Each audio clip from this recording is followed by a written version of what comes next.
हो, बाबा साहब के अनुयायी नहीं बने हो, मंच पर तो बाबा साहब दिखते हैं और घर में जन्म होने से मृत्यु तक कोई भी संस्कार होता था तो हम बाबा साहब को भूल जाते थे। मंच पर तो 22 प्रतिज्ञाएं पढ़ने की जिद करते हो और घर में जब किसी की शादी का समय आए, घर में किसी की मृत्यु हो जाए तो 22 प्रतिज्ञाओं को हम फोल्ड करके खोलते भी नहीं है। मुझे लगा हम दिशाहीन हैं। इसलिए बाबा साहब का लिखा हुआ बुद्ध और उनका धाम हमें मार्ग प्रशस्त करने लगा, लेकिन मैं देख रहा था कि लोगों का ध्यान बुद्ध उनके धम की ओर नहीं था। इसलिए आप सबके सहयोग से दुनिया का सबसे भारी धातु पर बनने वाला सबसे बड़ा धम्म ग्रंथ, जिसकी ऊंचाई 9.25 फीट थी और खोलने के बाद वो 11 फीट हो जाता था, लगभग 2 टन उसमें वजन था। स्टेनलेस स्टील की प्लेट पर उसे केमिकल इचिंग प्रोसेस से लिखा गया और वो जगह भी ये जीआईसी ग्राउंड था। लोग पूछते थे कि भंते जी इतनी बड़ी पुस्तक को कौन पढ़ेगा?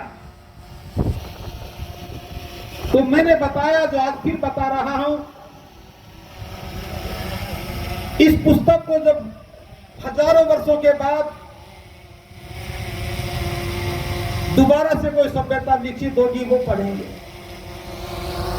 लेकिन जब तक ये पुस्तक रहेगी हम सब लोगों को पढ़ने की प्रेरणा देती रहेगी। और उसके 1 साल के बाद ही 1.25 लाख लोगों ने,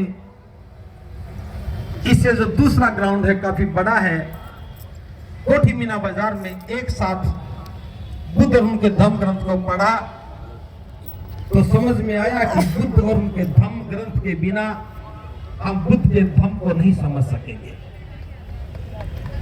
और ये सिलसिला चलते चलते पिछले वर्ष तक आया। तो एक बात जो दिमाग में थी,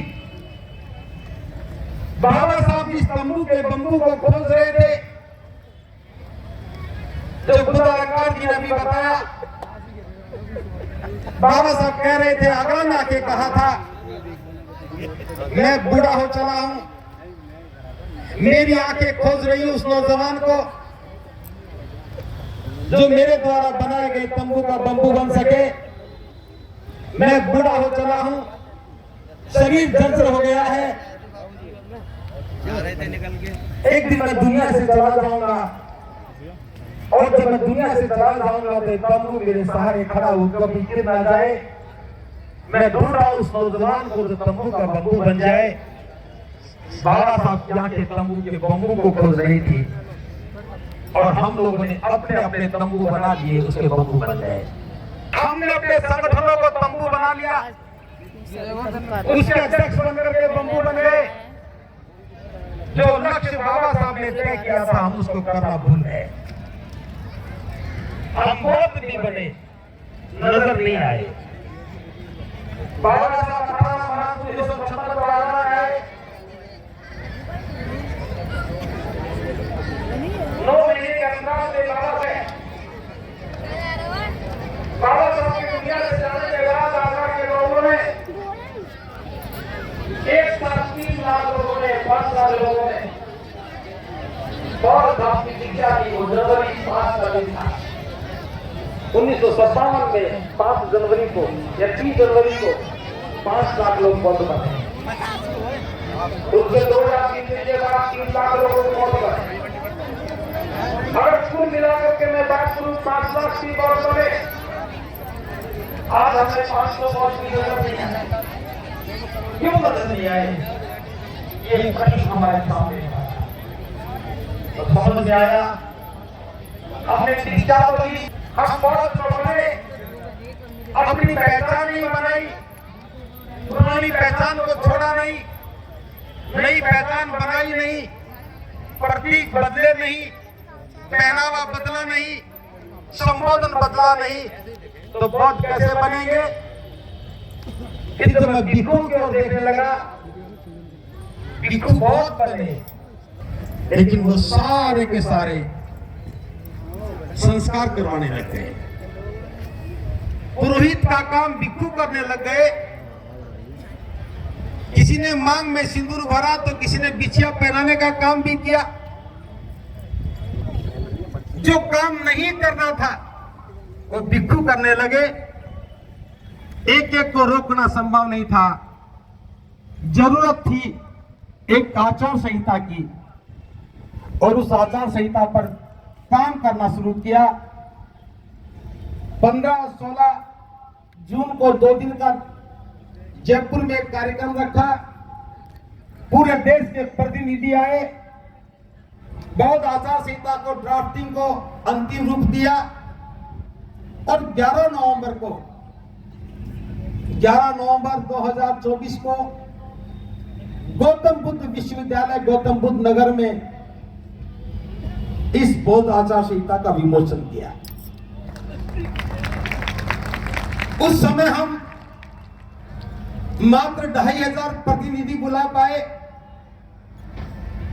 लेकिन 18 मार्च का कार्यक्रम सीमाओं से पार जाकर के होता है, तो हमने इस बार का धम्म कारवां आचार संहिता को समर्पित करने का निर्णय लिया।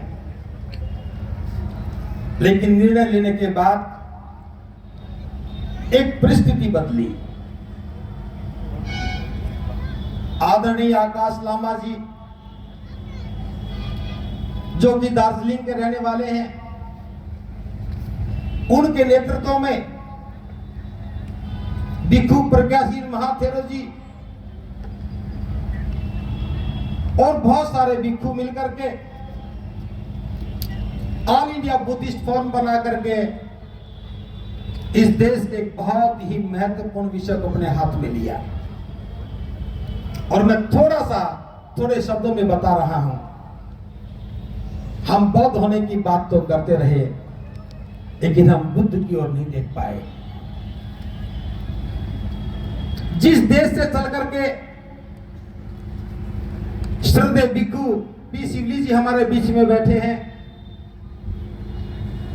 इन्हीं के देश श्रीलंका से अनागारिक धम्मपाल 1891 में भारत में आए।